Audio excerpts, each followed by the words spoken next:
हरे कृष्णा, राधे राधे। आप सभी को वैशाख मास की बहुत बहुत शुभकामनाएं।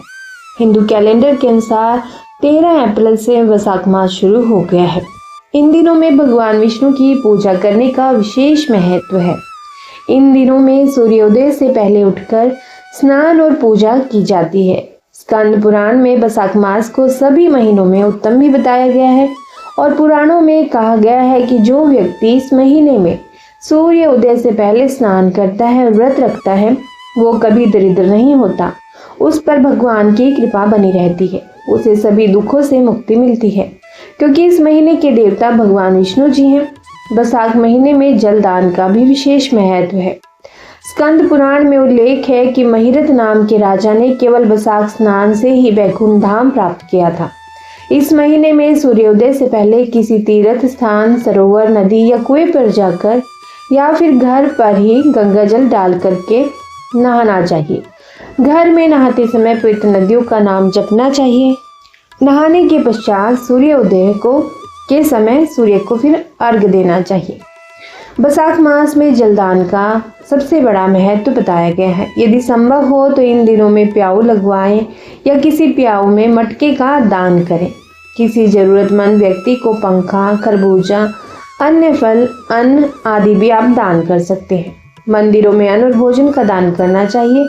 इस महीने में ब्रह्मचर्य का पालन और सात्विक भोजन करना चाहिए। वैशाख महीने में पूजा और यज्ञ करने के साथ ही एक समय भोजन करने का विधान बताया गया है। और इस महीने में जो कार्य नहीं करने चाहिए वे इस प्रकार से हैं। ना तो इस महीने में मांसाहार ले और ना ही शराब और किसी भी तरह के नशे करें। वैशाख मास में शरीर पर तेल मालिश के लिए भी मनाही की गई है। दिन में सोना नहीं चाहिए। कांसे के बर्तन में खाना नहीं खाना चाहिए। रात में भोजन नहीं करना चाहिए और पलंग पर नहीं सोना चाहिए। वैशाख मास में गौ माता को खाने की चीजें तथा घास या चारा दान करना चाहिए। और वैशाख मास में व्रत रखकर सायंकाल में भगवान सत्यनारायण की कथा सुनने के पश्चात प्रसाद बांटना चाहिए। इस दिन व्रत रखकर भगवान श्री विष्णु की पूजा के उपरांत खाने की चीजों का भी दान करना चाहिए। इस माह में पंचधान, अनाज, वस्त्र, पंचमेवा, श्रृंगार का सामान, सत्तू, ककड़ी, खरबूजा, घी, आटा, नमक, गुड़, तेल, पंखा आदि चीजों का दान करना लाभदायी होता है। और सबसे लाभदायी तो पुण्यदायी तो जल का दान है। अतः प्याऊ लगाकर राहगीरों को जल अवश्य ही पिलाएं। वैशाख मास में तुलसी और पीपल वृक्ष का पूजन करना चाहिए। वैशाख मास में माधव के रूप में तुलसी पत्र से भगवान विष्णु जी की पूजा करें। पूजन के समय सफेद या पीले फूल अर्पित करें। और इस माह में ओम माधवाय नमः इस मंत्र का कम से कम 11 बार नित्य ही जाप करना चाहिए।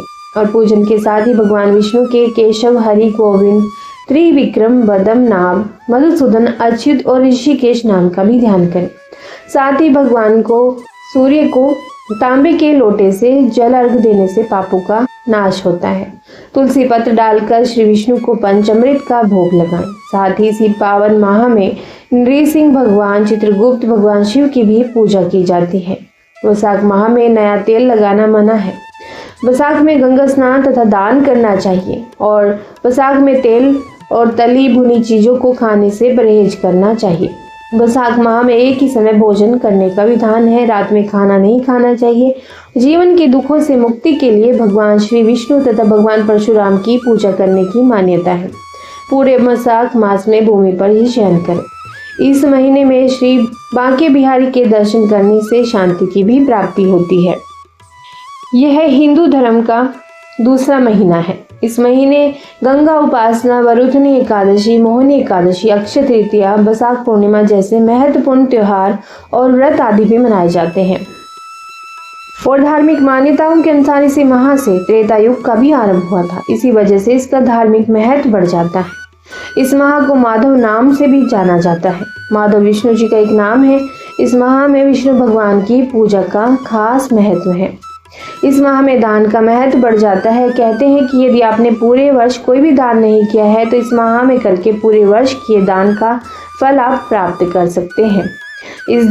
इस माह में नदी, जलाशय, कुंड आदि में स्नान करें और सूर्य देव को अर्घ्य देकर बहते हुए जल में आप तिल प्रवाहित करें। इस माह को जैसे कि आपको बताया है कि माधव नाम से जाना जाता है और विष्णु जी का नाम है, तो विष्णु भगवान की पूजा का बहुत महत्व है। वैशाख मास में भगवान विष्णु की पूजा का विधान है और इस दौरान भगवान विष्णु की तुलसी पत्र से माधव रूप की पूजा की जाती है।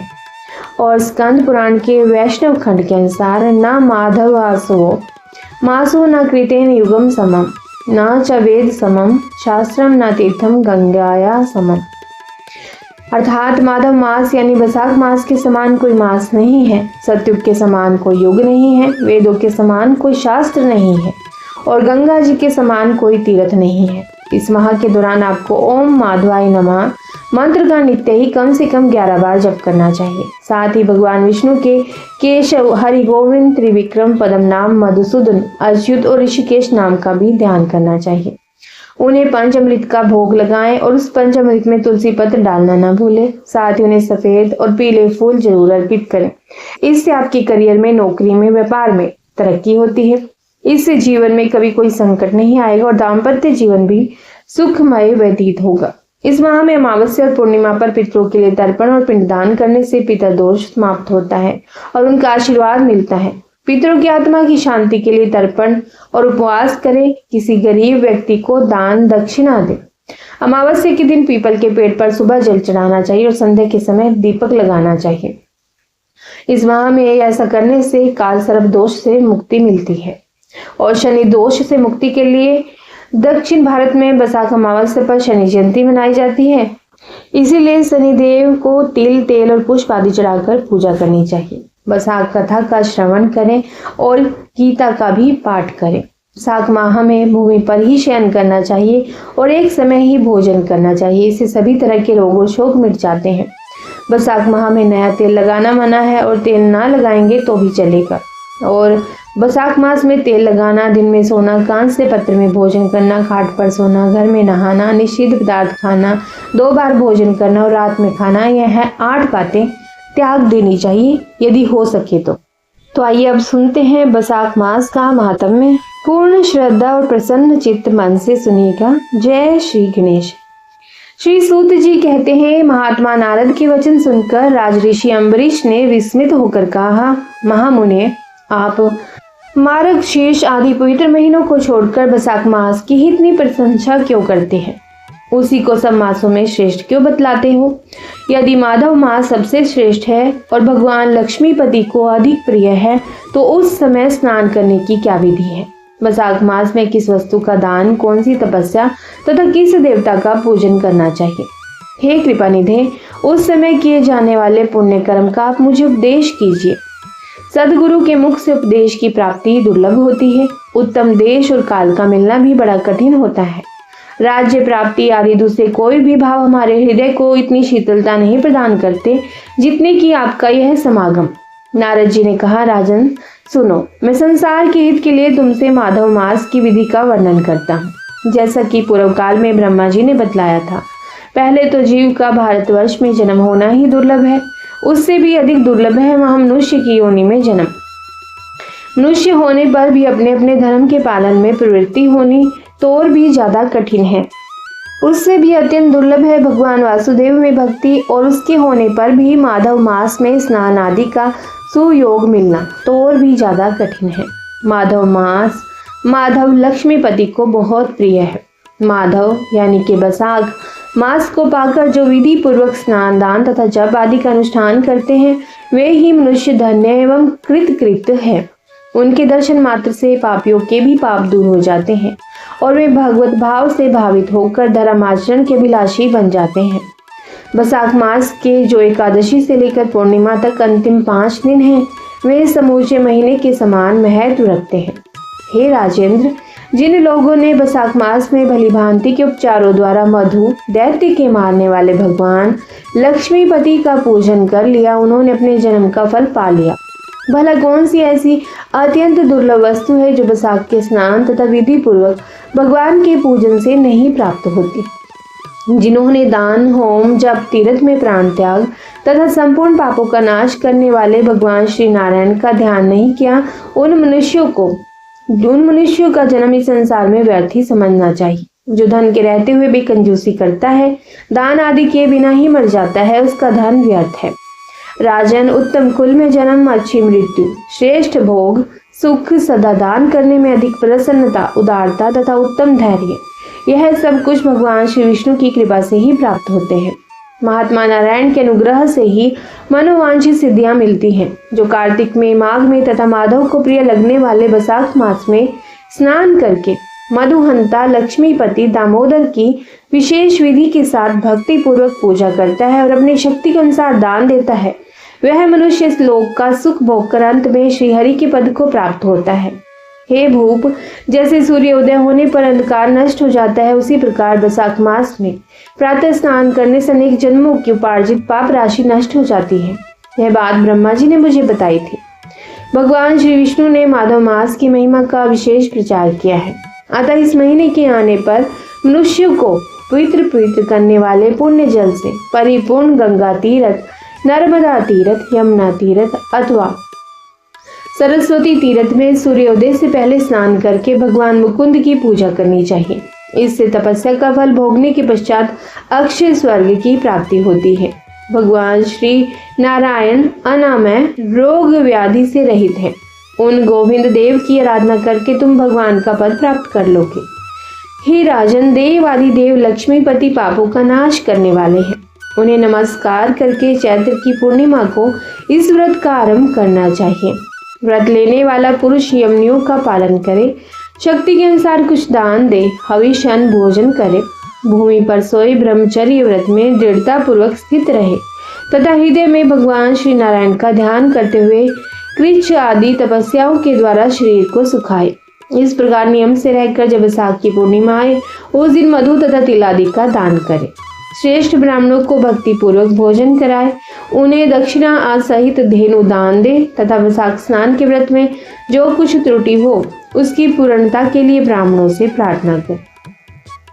हे भूपाल, जिस प्रकार लक्ष्मी जी जगदीश्वर माधव की प्रिय है, उसी प्रकार माधव मास भी मधुसूदन को बहुत प्रिय है। इस तरह इन नियमों के पालन पूर्वक 12 वर्षों तक वैशाख स्नान करके अंत में मधुसूदन की प्रसन्नता के लिए अपनी शक्ति के अनुसार व्रत का उद्यापन करें। अम्बरीश, पूर्व काल में ब्रह्मा जी के मुख से मैंने जो कुछ सुना था वह सब वैशाख मास का महात्म्य तुम्हें बता दिया। अम्बरीश ने पूछा, मुनि, स्नान में परिश्रम तो बहुत थोड़ा है, फिर भी उससे अत्यंत दुर्लभ फल की प्राप्ति होती है। मुझे इस पर विश्वास क्यों नहीं होता? मुझे मोह क्यों हो रहा है? नारद जी ने कहा, राजन, तुम्हारा संदेह ठीक है। थोड़े से परिश्रम के द्वारा महान फल की प्राप्ति असंभव की बात है, तथापि इस पर विश्वास करो, क्योंकि यह ब्रह्मा जी की बताई हुई बात है। धर्म की गति सूक्ष्म होती है, उसे समझने में बड़े बड़े पुरुषों को भी कठिनाई होती है। श्री हरि की शक्ति अचिंत्य है, उनकी कृति में विद्वानों को भी मोह हो जाता है। विश्वामित्र आदि क्षत्रिय थे, किंतु धर्म का अधिक अनुष्ठान करने के कारण वे ब्राह्मणत्व को प्राप्त हो गए। अतः धर्म की गति अत्यंत सूक्ष्म है। हे भूपाल, तुमने सुना होगा, अजामिल अपनी धर्म पत्नी का परित्याग करके सदा पाप के मार्ग पर ही चलता था, तथापि मृत्यु के समय उसने केवल पुत्र के स्नेहवश नारायण कहकर पुकारा। पुत्र का चिंतन करके नारायण का नाम लिया, किंतु इतने से ही उसको अत्यंत दुर्लभ पद की प्राप्ति हुई। जैसे अनिच्छा पूर्वक की भी यदि आग का स्पर्श किया जाए तो वह शरीर को जलाती ही है, उसी प्रकार किसी दूसरे निमित्त से भी यदि श्री गोविंद का नाम उच्चारण किया जाए तो वह पाप राशि को भस्म कर डालता है। अनिच्छयापि दहति स्पृष्ट तो हुत वो यथा, तथा दहति गोविंद नाम व्यजाद पीड़ितम। जीव चरित्र है, जीवों की भावनाएं विचित्र है, कर्म विचित्र है तथा कर्मों की शक्तियां भी विचित्र है।